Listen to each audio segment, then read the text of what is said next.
خود کو دولت اسلامیہ کہنے والی شدت پسند تنظیم کے خلاف جنگ کی تیاری۔ یہ تمام افراد موصل سے تعلق رکھنے والے رضاکار ہیں۔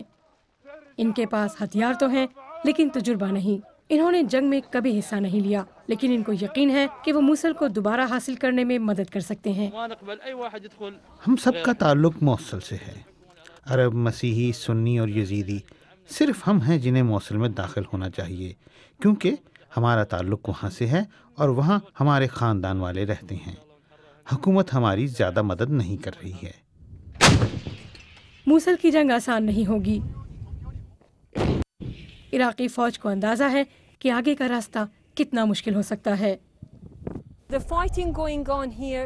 شہر کا کنٹرول واپس لینے کے لیے یہاں لڑی جانے والی لڑائی کا یہ پہلا مرحلہ ہے۔ فوج نے موصل کے گرد و نواح میں چند دیہاتوں کا کنٹرول حاصل کر لیا ہے، لیکن ایسا معلوم ہوتا ہے کہ بڑی فتح حاصل کرنے میں ابھی وقت لگے گا۔ یہاں کسی قسم کی بھی فتح کے لیے ایک بڑی قیمت ادا کرنی ہوگی، خصوصاً شہریوں کو۔ 8 سالہ مسنہ موصل کے قریب رہتے ہیں۔ حال ہی میں فوج نے ان کے گاؤں سے دولت اسلامیوں کو بھگا دیا ہے، لیکن پھر بھی ان کا خاندان گولیوں کی زد میں آ گیا تھا۔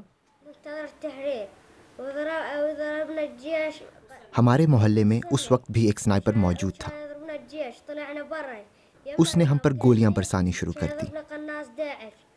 میرا بھائی، بہن اور میں زخمی ہو گئے، اور میرا بڑا بھائی ہلاک ہو گیا۔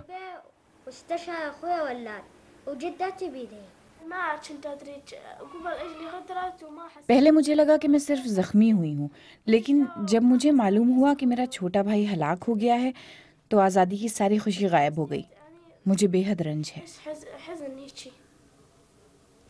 عراق کا شمار دنیا کے ان ممالک میں ہوتا ہے جہاں جنگ کی وجہ سے لوگ ایک بڑی تعداد میں بے گھر ہوئے ہیں، اور اب امدادی ایجنسیوں نے اس خدشے کا اظہار کیا ہے کہ موصل کے لیے جنگ شروع ہونے سے بے گھر افراد کی تعداد 40 لاکھ تک پہنچ سکتی ہے۔ مسنہ اور ان کے خاندان والوں کا کہنا ہے کہ وہ دولت اسلامیہ کے کنٹرول میں رہنے کے بجائے بے گھر ہونا پسند کریں گے۔